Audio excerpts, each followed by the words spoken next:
নমস্কার, কেমন আছেন সবাই? প্রবাসী লাইফস্টাইলের আর একটা ব্লগে সবাইকে স্বাগত। আজকে শুক্রবার, এখন বাজে সকাল 6:30। 6:30 থেকে শুরু করলাম আপনাদের সাথে নিয়ে আমার ব্লগটা। সবাই যেহেতু এখন খেয়ে দিয়ে বেরোবে, তার জন্য আমি টিফিন রেডি করতে চলে এসেছি রান্নাঘরে। বাচ্চাদের জন্য পাস্তা বানিয়েছি আর অনুপের জন্য একটু কুমড়ো আলু সোয়াবিনের তরকারি বানিয়েছি। ও এই সবজিটা খেতে বেশ পছন্দ করে, তাই জন্য মাঝে মধ্যেই আমি ওকে টিফিনে দিয়ে দিই। আর বাচ্চাদের জন্য পাস্তা বানিয়েছি আজকে, যেহেতু শুক্রবার দিন একটু আনহেলদি বাচ্চাদেরকে দেওয়া যায়। পুরো সপ্তাহ ধরে হেলদি খায়, তো ফ্রাইডেতে একটু অ্যালাউ করে স্কুল যে আনহেলদি দিতে পারেন। তাও আমি অতটা বেশি পছন্দ করি না। বাচ্চারা যত হেলদি খাবে ওদের ব্রেন তত শার্প থাকে পড়াশুনোর ব্যাপারে। প্রতিদিন আনহেলদি খেলে জানেনই সবাই এতটা ভালো হয় না শরীরের জন্য। আর ওদের এখন তো বাড়তি টাইম, বেড়ে ওঠার সময়, তো এই সময়টা এত বেশি আনহেলদি না দেওয়াই ভালো। কিন্তু এখন ফাস্ট ফুড এত খাচ্ছে সবাই, তো বাচ্চাদেরও ইচ্ছে হয়, এই জন্য সপ্তাহে একদিন, মাঝে মাঝে 15 দিনে একবার দিয়ে দিই এরকম। এখন অনুপের টিফিনটা প্যাক করছি, রুটি সবজি আর একটু স্যালাড দেব। আর ও যেহেতু রুটির সাথে একটু মিষ্টি জাতীয় কিছু পছন্দ করে, তো কালকের আমি সুজি বানিয়েছিলাম, ওই সুজিটা একটু দেবো ওর টিফিনে। আর বেশি কথা বলবো না, এখন ছেলেকে রেডি করতে হবে, স্কুলে নিয়ে যাব। মুন্না,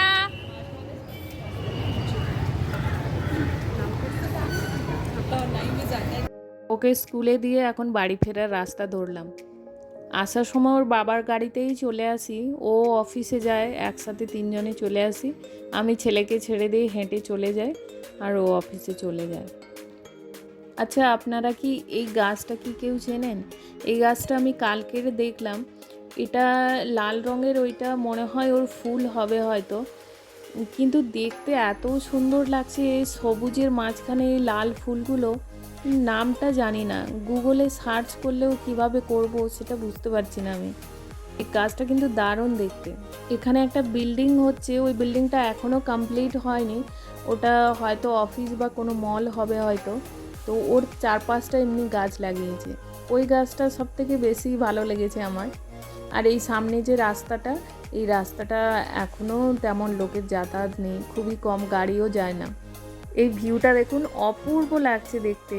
এই বিল্ডিংটার মাঝখান দিয়ে ওই পাশে পাহাড়টা দেখা যাচ্ছে, আর মেঘটা কি সুন্দর ভেসে ভেসে আসছে। আর ডান দিকের এই বিল্ডিংটা এখনও কাজ চলছে। আগে যে দেখিয়েছিলাম বিল্ডিংটা, সেটা আলাদা, এটা আলাদা। একই রাস্তার, এটা রাস্তার অন্য সাইড। আমার কিন্তু এমনি সকালে মর্নিং ওয়াকে যেতে ভীষণ ভালো লাগে। এই যে হালকা রোদ উঠেছে আর হালকা ঠান্ডা হাওয়াও বইছে, প্রকৃতির যে এমন সৌন্দর্য, এইগুলো থেকেই আমরা সারাদিনের কাজের এনার্জি পাই, তাই না বলুন? এই যে মর্নিং ওয়াকে আমরা আসি, বা প্রত্যেকেই আমরা দেখবেন ঘুম থেকে উঠে একটু নেচারের দিকে যেতে পছন্দ করি, কারণ ওইখান থেকে আমাদের যেন একটা ফ্রেশনেস আসে, এবং প্রত্যেক দিনের যে কাজ করি সেই এনার্জিটা আসে।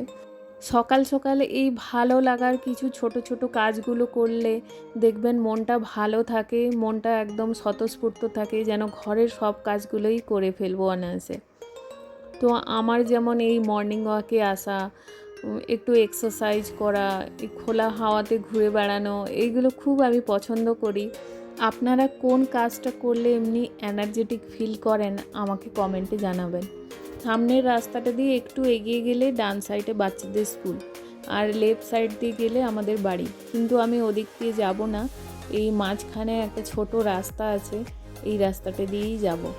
এই রাস্তাটা দিয়ে যদিও বেশি কেউ যায় না, একটু নোংরা থাকে, একটু এলোমেলো বলে লোক এদিক দিয়ে কম যাতায়াত করে, কিন্তু আমি এদিক দিয়ে চলেই যাই, কারণ অনেকটা রাস্তা ঘুরে আসতে হয়, অনেকটা সময়ও বেঁচে যায়। এই যে সামনে কালো গাড়িটা দেখছেন, এটা দেখুন চাকাতে লক লাগিয়ে দিয়েছে। যদি এই যে চুন দিয়ে যে সাদা দাগ দেওয়া আছে ওর ভিতরে যদি না রাখেন, তাহলে ও সোসাইটি থেকে এসে লক করে দেবেন। এখন এই তো পৌঁছে গেছি আমার ওনো বিল্ডিংটায়। আজকের দেখুন ওয়াচম্যান একজন মহিলা আছে, এখানে প্রতিদিনই ওয়াচম্যান চেঞ্জ হতে থাকে। দাঁড়ান, আজকের একটু গার্ডেন সাইডটা ঘুরে দেখাই।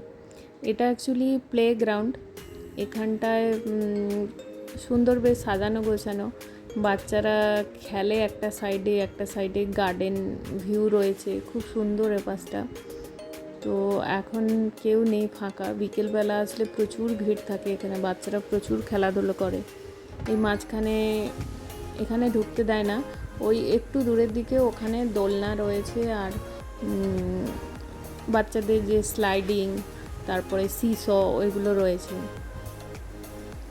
আর এই চারপাশটা যত বিল্ডিং দেখছেন এগুলো সব উনো বিল্ডিং। উনোর এবারে ABCD করে সব নাম্বার আছে।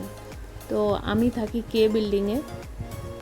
আর পুরো চারপাশটা যত বিল্ডিং উনো, আর সবারই এই কমন এটা প্লেগ্রাউন্ড।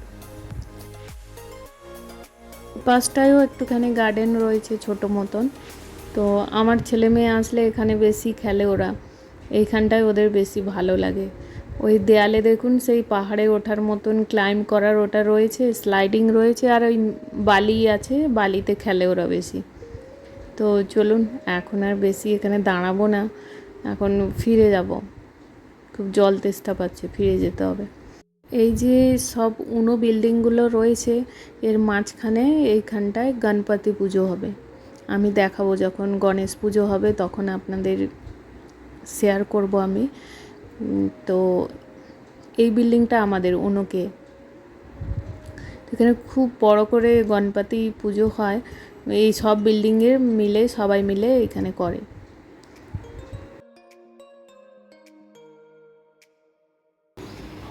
আজকের গেটটা খোলা আছে, না হলে এটাও লক সিস্টেম। একবার এই পাশে পেরিয়ে আসলে ওখানে কেউ না এসে খোলা পর্যন্ত আপনাকে দাঁড়িয়ে থাকতে হবে। আর নাম্বার দেওয়া আছে, নাম্বার ডায়াল করলে বাড়িতে কেউ থাকলে খুলে দেবে। গ্রাউন্ড ফ্লোরেও অনেকেই থাকে। এই যে সামনে দুটো বাড়ি, আর এখানে আর একটা বাড়ি আছে, আর এপাশে তিনটে আছে। সামনে দুটো দেখতে পাচ্ছেন, লিফট এসে গেছে আমার।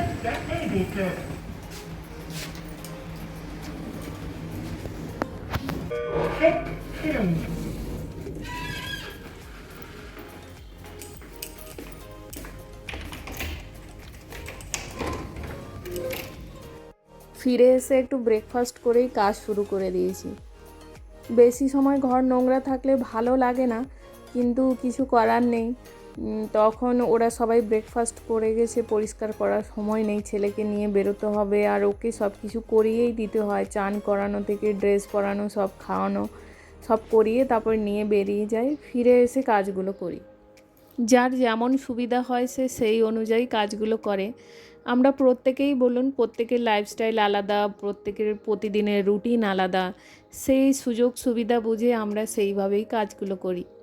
আমার মতন যারা হাউসওয়াইফ এবং যাদের কোনো হেল্পিং হ্যান্ড নেই, কোনো কাজের লোকও রাখিনি, তারা কিন্তু নিজেদের প্ল্যানিং অনুযায়ী, নিজেদের সুযোগ সুবিধা অনুযায়ী কাজগুলো করে নিই।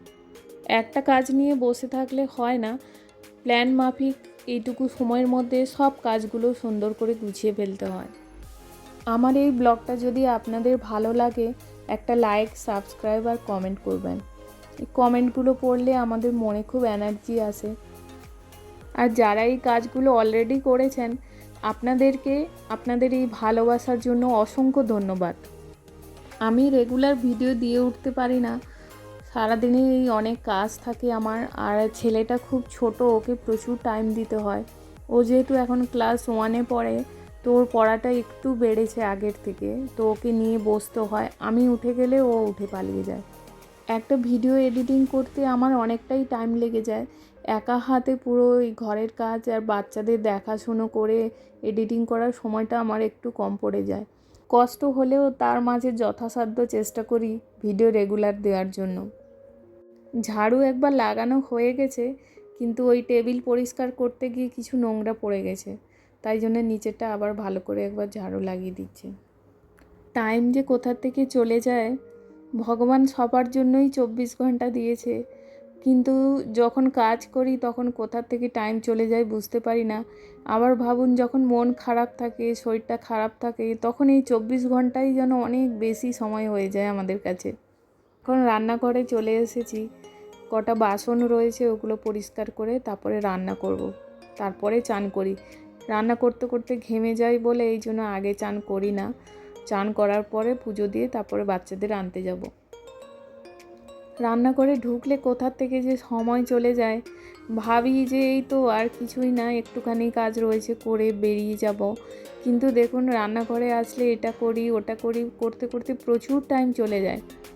অনেক সময় আমি রাত্রে রান্নাটা দুপুরেই করে রাখি, ছেলেকে পড়ানো থাকে, পড়াতে পড়াতে উঠে আসলে ও আমার পিছে পিছে উঠে আসবে, এসে রান্নাঘরে দাঁড়িয়ে থাকে, আর মাইন্ড ডিস্টার্ব হয়ে গেলে ও আর পড়াতে কনসেন্ট্রেট করতে পারে না, এই জন্য বসে থেকে একটানা পড়াতে হয়। আবার সন্ধ্যের সময় যদি না পড়াই, আগে রান্না করে নিয়ে পড়াতে বসলে ও তখন একটু খেলে নেয়, খেলার পরে আর ওর বসতে ইচ্ছে করে না। আবার অনেক সময় মনটা খারাপ লাগে যে ফ্রেশ খাবারটা সবাইকে দিতে পারছি না, মানে সাথে সাথে বানিয়ে সাথে সাথে খাওয়া, তো সেটার জন্য অনেক সময় মনটা খারাপ হয়ে যায়। কিন্তু কি করব বলুন, ছোট বাচ্চা, ওকে নিয়েই করতে হবে। আর সন্ধ্যের সময় যে রান্না করে নেব, এই তো আমার ছেলের আসতে 4টে বেজে যায়, ওকে খাইয়ে একটুখানি রেস্ট নিই, তারপরে বিকেলে আবার নিচে নিয়ে যেতে হয়। ছোট বাচ্চাদের খেলাটা খুব দরকার।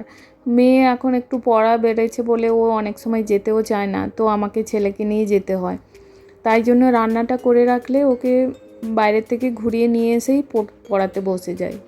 তবে যেদিন আলু সেদ্ধ ডাল করার থাকে বা রুটি আর একটা সবজি করার থাকে, সেদিন আমি করে নিই, ফ্রেশ করি, তো ওকে পড়িয়ে বা লিখতে দিয়ে এসে তখন করে নিই। সকালে যে কুমড়ো আলুর তরকারিটা করেছিলাম ওটা রয়েছে, ভাত আর ডাল বানাবো। আমার বাচ্চারা ডাল ভাত খেতে বেশি পছন্দ করে। এমনিতে আজকে মাছও নেই, শেষ হয়ে গেছে, হাজব্যান্ড অফিস থেকে আসার সময় নিয়ে আসে। এর আগে যে জায়গাটা থাকতাম নবী মুম্বাইতে, ওখানে আশেপাশে প্রচুর মাছ এমনি গলিতে গলিতে বিক্রি করতো, তো আমি ছেলেকে ছাড়তে গিয়ে বা স্কুল থেকে আনার সময় যেতে আসতেই মাছ সবজি কিনে নিতাম। কিন্তু এখানে অতটা ভালো সব কিছু পাওয়া যায় না, মাছের দোকান যে রয়েছে ওগুলোতে মাছ এতটা ভালো আনে না, তো হাজব্যান্ড অফিস থেকে আসার সময় একটা দোকান রয়েছে ওখান থেকে নিয়ে আসে। আর সবজির বাজারটা এখানে সোমবার করেই করতে হয়, অন্য বসা দোকানগুলোতে প্রায় 3 ডবল দাম নেয়, সংসার খরচটা অনেক বেশি হয়ে যায়, তাই জন্য ওই সোমবার করেই বাজার করি। এই কড়াইটা আমার আয়রনের, তাই জন্য ওকে আগে ধুয়ে পরিষ্কার করে শুকিয়ে নিলাম। আপনাদের সাথে গল্প করতে করতে অনেক কটা কাজই আমার হয়ে গেল। আজকে ব্লগটা তাহলে এখানেই শেষ করছি। ভালো থাকবেন সবাই, সুস্থ থাকবেন, নিজের খেয়াল রাখবেন, শরীরের যত্ন নেবেন। আমার এই ব্লগটা যদি আপনাদের ভালো লাগে, একটা লাইক আর সাবস্ক্রাইব করে দেবেন, আর আমাকে কমেন্টে জানাবেন কেমন হলো ব্লগটা।